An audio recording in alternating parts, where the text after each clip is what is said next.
So present మనతో ఉన్నటువంటి వ్యక్తి ఎవరంటే ఆడారి నాగరాజ్ గారు, పొలిటికల్ అనలిస్ట్ మనతో ఉన్నారు. సో జూబ్లీ బైపోల్ గురించి ఎలా ఉందనేది కూడా అన్న అడిగి తెలుసుకునే ప్రయత్నం చేద్దాం.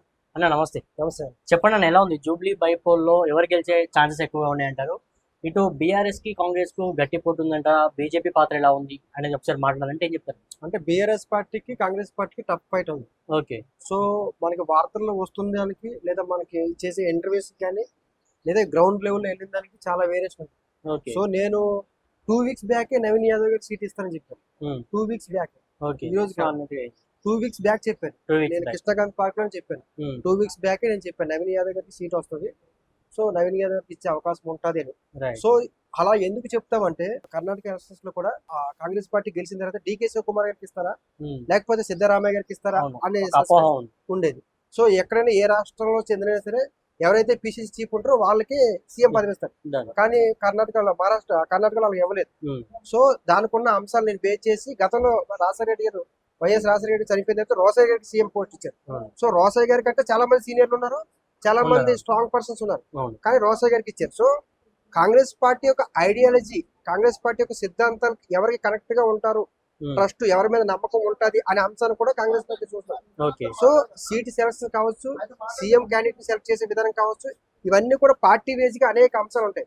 సో ఆ బేస్ మీద చూస్తే కాంగ్రెస్ పార్టీ ఐడియాలజీకి ఇప్పుడున్న కాంగ్రెస్ పార్టీ గ్రాఫ్ కి నవీన్ యాదవ్ గారికి ఇస్తే గెలిచే అవకాశాలు ఉంటాయి. కాబట్టి సెలక్షన్ కూడా ఆ రకంగా సెలెక్ట్ చేస్తారని చెప్పి నేను గెస్ చేసి 2 వీక్స్ బ్యాక్ చెప్పాను. ఓకేనా.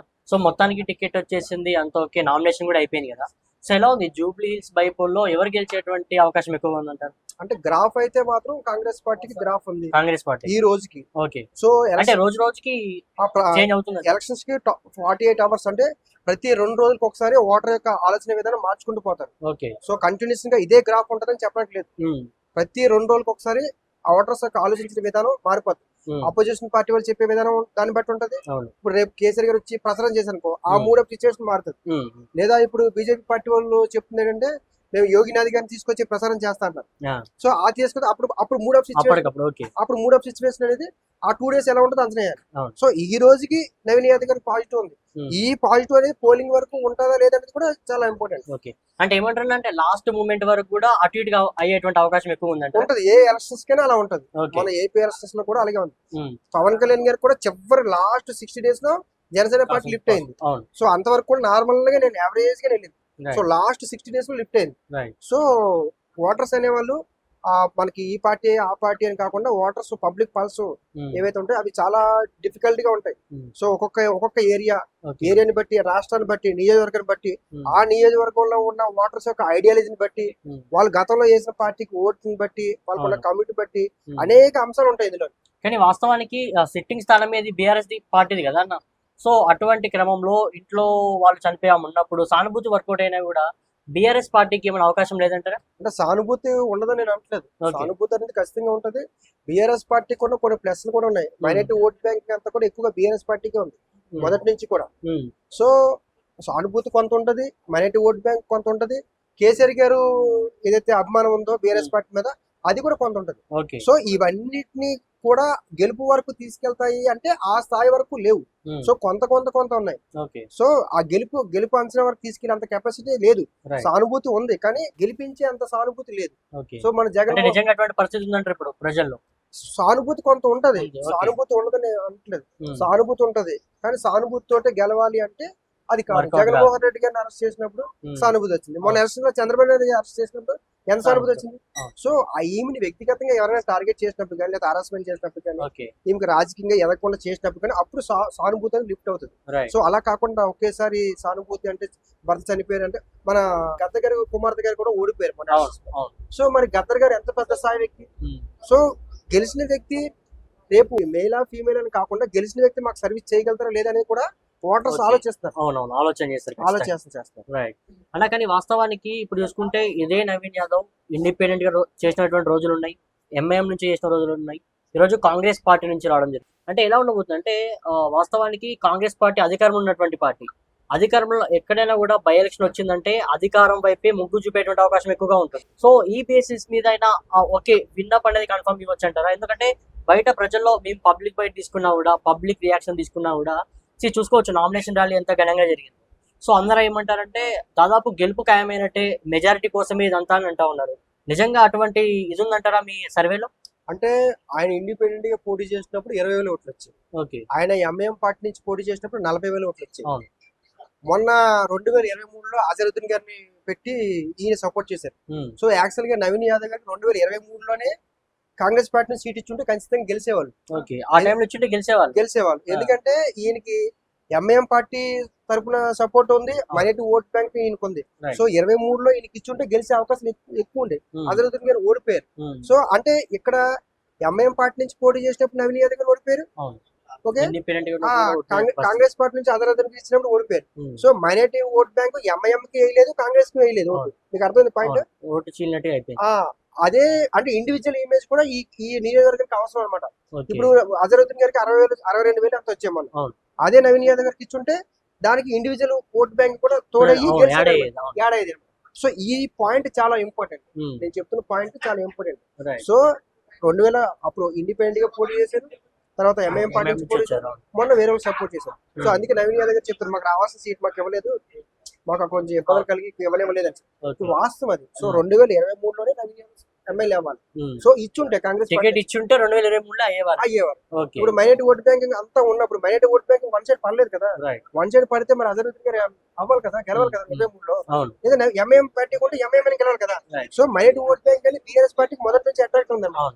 అన్న వాస్తవానికి ఈ నియోజకవర్గంలో ఈ కాన్స్టిట్యున్సీలో బీసీల ఓట్లు ఎంత కీలకమో మైనారిటీ ఓట్లు కూడా అంత కీలకం.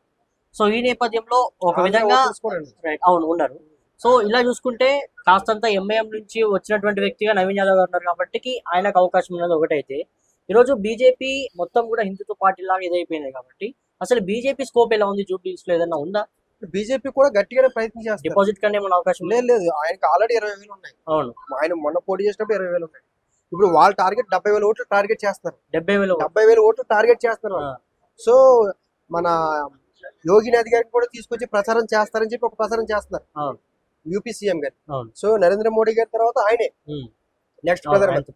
సో ఆ బీజేపీ గ్రాఫ్ కూడా నరేంద్ర మోడీ గారి తర్వాత నెక్స్ట్ యోగి గారికి అంత గ్రాఫ్ ఉంది. సో అలాంటి వ్యక్తిని తీసుకొచ్చినప్పుడు కూడా ఆ యొక్క వాతావరణం మారే అవకాశం ఉంటాయి. సో అప్పుడు రెండు పార్టీలు టఫ్ మీద ఇంకో పార్టీ గెలిచే అవకాశం ఉంటాయి. మొన్న ఫైనాన్షియల్ ఎలక్షన్స్ లో కూడా మనకి కాంగ్రెస్ నుంచి కాటా శ్రీనివాస్ గౌడ్ గారికి ఇచ్చారు, బీఎస్పీ నుంచి మన బుద్ధిరాజు గారికి ఆయనకి ఇచ్చారు అన్నమాట. సో ఇద్దరు ఓట్లు నీలం మధుకి ఇచ్చారు. సో వీళ్ళిద్దరు కలిసి ఉంటే గెలిచేది. సో వీళ్ళిద్దరు పోరాటంలో మైపాల్ రెడ్డి గారు గెలిచారు బీఆర్ఎస్ పార్టీ. సో ఓట్లు అనేవి ఒకరు టఫ్ ఫైట్ ఉన్నప్పుడు ఇంకొకరికి అవకాశం ఉంటుంది. సో బీఆర్ఎస్ బీజేపీ ఇప్పుడు బీజేపీ తీసుకుంటుంది అంటారు. అంటే అలాంటి అవకాశాలు కూడా ఉంటాయి. ఇప్పుడు బీఆర్ఎస్ కాంగ్రెస్ టఫ్ ఫైట్ ఉందనుకో, అప్పుడు ఆటోమేటిక్ గా బీజేపీ కొంత అనుకూలమైన అవకాశాలు ఉండొచ్చు. అనేక ఎలక్షన్స్ నేను చూశాను కాబట్టి అలాంటి వాతావరణం కూడా ఉండొచ్చు. అది ఉందా లేదనేది వాళ్ళు తీసుకొచ్చి ప్రచారం చేసిన తర్వాత మనం. కానీ మీరు చెప్పే మాట కాస్తంత నమ్మడానికి వాస్తవం అనిపించింది. ఎందుకంటే గతంలో మీరు చేసినటువంటి సర్వేలు చూస్తే ఓకే అంతా కూడా పాజిటివ్ ఉంది, మీకు ఆల్మోస్ట్ 95% మీకు స్ట్రైక్ అనేది పాజిటివ్ గానే ఉంది. బట్ మా ఒక అభిప్రాయం ఏంటంటే సిట్టింగ్ స్థానాన్ని కాదని, ఓకే అధికార పార్టీ ఉండొచ్చు అది వేరే విషయం, సిట్టింగ్ స్థానాన్ని కాదని ఈ రోజు గల్లీన కేటీఆర్ గారు కావచ్చు, హరీష్ రావు కావచ్చు ప్రచారాలకు తిరుగుతూ ఉన్నారు.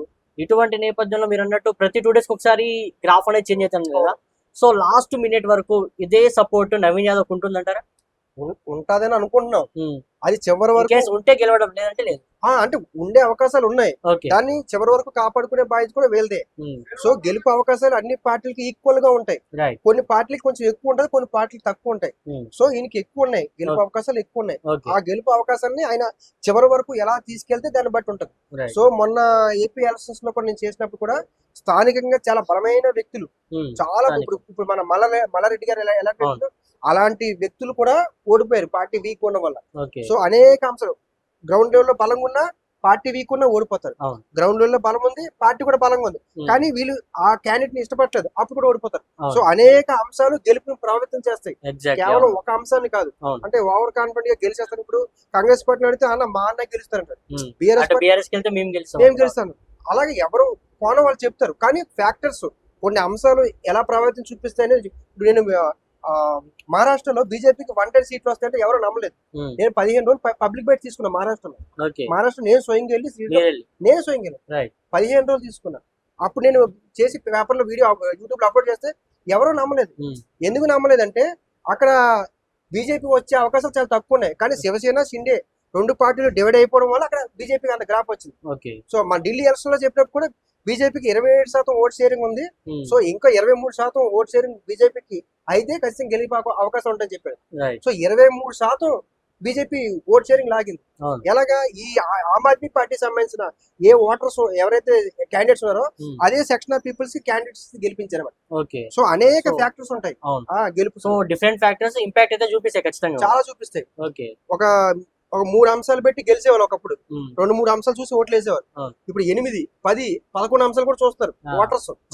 సో అలాగా ఇక్కడ ఏంటంటే ప్రధానంగా ఇండివిజువల్ కూడా చూస్తారు, మాకు అందుబాటులో ఉంటారు అనే యాంగిల్ కూడా చూస్తారు. సో ఈయన మీకు వచ్చిన రెస్పాన్స్ ఏంటంటే పబ్లిక్ లోకి, ఇప్పుడు మీరు అన్నారు కదా పబ్లిక్ కి వెళ్ళినప్పుడు అని, సో రెస్పాన్స్ ఏ విధంగా ఉంది? నవీన్ యాదవ్ కి ఏ విధంగా ఉంది, బీఆర్ఎస్ క్యాండిడేట్ కి ఎలా ఉంది, అండ్ బీజేపీ క్యాండిడేట్ కి ఎలా ఉంది రెస్పాన్స్? మామూలు చూస్తే ఆటో కార్మికులు ఎక్కువ శాతం బీఆర్ఎస్ కి ఓట్లు వేస్తారు. ఎందుకంటే వాళ్ళు ఈ ప్రభుత్వం నష్టపోయారు, ప్లస్ వీళ్ళకి 12,000 ఇస్తారని చెప్పి అది రాలేదు. సో ఆంధ్రాలో మాకు ఏ రకంగా 15,000 ఇస్తారో మాకు ఇవ్వాలని డిమాండ్ చేస్తారు. సో ఆటో కార్మికులు ఎక్కువగా బీఆర్ఎస్ ఓట్లు వేసే అవకాశాలు ఎక్కువ ఉంటాయి. అదేవిధంగా మైనారిటీ వర్గంలో కూడా ఏదైతే వెల్ఫేర్ స్కీమ్ తీసుకున్నారో వాళ్ళందరూ కూడా బీఆర్ఎస్ ఓటు వేసే అవకాశాలు ఉంటాయి. సో ఇది బీఆర్ఎస్ కున్న పాజిటివ్. ఇక్కడ కాంగ్రెస్ పార్టీ అంటే ఇప్పుడు గెలిచి అధికారంలో ఉంది కాబట్టి, గతంలో కూడా ఈ మనకి కూకట్పల్లి, ఈ శేర్లింగంపల్లి, ఈ జూబ్లీస్, ఇంకా 3-4 నియోజకవర్గాలు కూడా బీఆర్ఎస్ గెలిచింది. ఎప్పుడు ఎలక్షన్స్ ముందు సిటీ మొత్తం బీఆర్ఎస్ గెలిచింది. కారణం ఏంటంటే బీఆర్ఎస్ పార్టీ అధికారంలో ఉంది కాబట్టి, అధికారంలో పార్టీకి ఓట్లు వేస్తే మాకు అభివృద్ధి జరుగుతుంది ఫీల్ అయ్యారు. సో ఇప్పుడు అదే ఆంధ్ర ఫ్యాక్టర్స్ కూడా ఇటువైపు మొగ్గు చూపే అవకాశాలు ఎక్కువ ఉంటాయి. అన్న మీరు అన్నారు 2 days కి గ్రాఫ్ చేంజ్ అన్నారు కదా, లాస్ట్ పోల్ కి 2 days ముందు ఇదే కేసీఆర్ గారు వచ్చి వీళ్ళకి ప్రచారం చేస్తే ఎట్లా ఉండబోతుంది? ప్రచారం తర్వాత కూడా మేము మూడో సిచ్యువేషన్ చేస్తాం.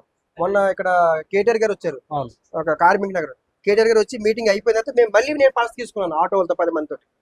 10 మందితో ఆటో ఒక 10 members తోనే డిసైడ్ చేయాలి ఆ సెక్షన్ ఆఫ్ పీపుల్స్ అంటున్నాను నేను. ఓకే. సో ఆటో ఆ మీటింగ్ కి ఆయన 10 మంది ఆటో వాళ్ళు తీసుకున్నాం మనం.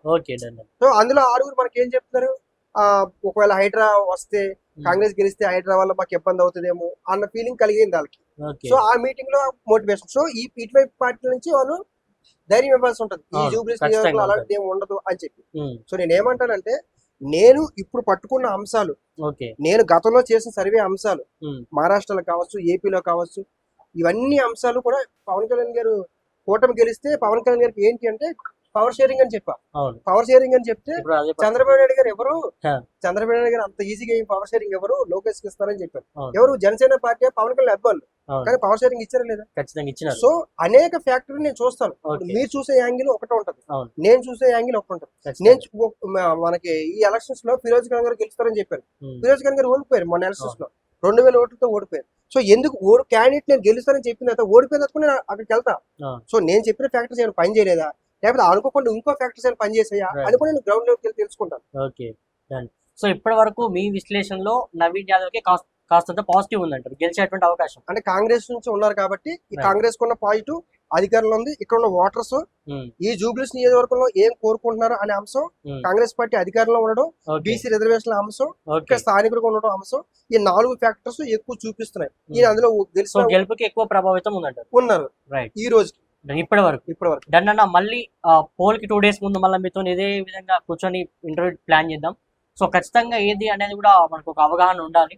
సో ఖచ్చితంగా క్లారిటీ కోసం మనం ఇంటర్వ్యూ చేద్దాం. Thanks for the time. Thank you.